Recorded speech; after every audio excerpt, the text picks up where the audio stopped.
Hi all, this is Nick from Elite Outdoor Fitness. Let's talk training zones with uphill, or when and how to build elevation into your training program. Okay, I've obviously got bad lungs. I've got a bit of an illness with my lungs, and so I'm starting from the basics. So I thought it's a good opportunity to send a video out of how I've been doing it. I've been training for probably about a month now, and I've been using my training zones to build the elevation and the uphill climbing into my regime, so that later on I can benefit from the factors of having a stronger base, a stronger core, and also kind of stronger legs and back, so that when I start doing my running and cycling, I kind of don't have to do everything all at once.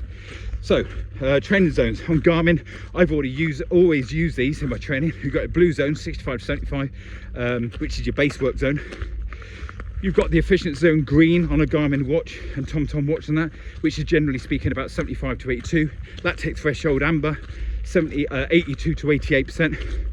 And then 88% upwards for VO2 max, sprint work, that type of stuff. Okay, if you're a track runner and you're only doing runs and you're not carrying any weight, you probably your VO2 max zone would probably start about 90 or even 92%, going up to about 95.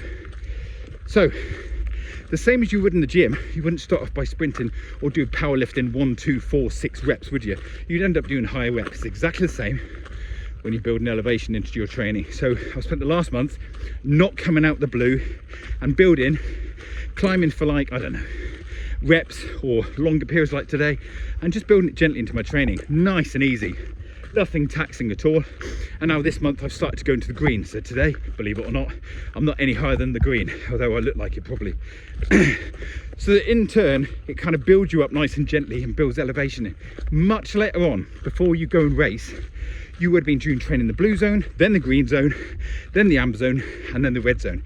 And it won't be going out and just training in the red zone at that point towards the end before you race.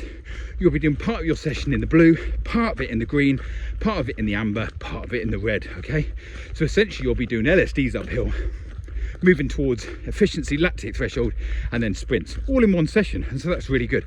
And then when you go and do your fell run or you're cutting around over the hills, you'll be able to tackle any hills with or without weight. Hope you find this useful, and chat to you soon.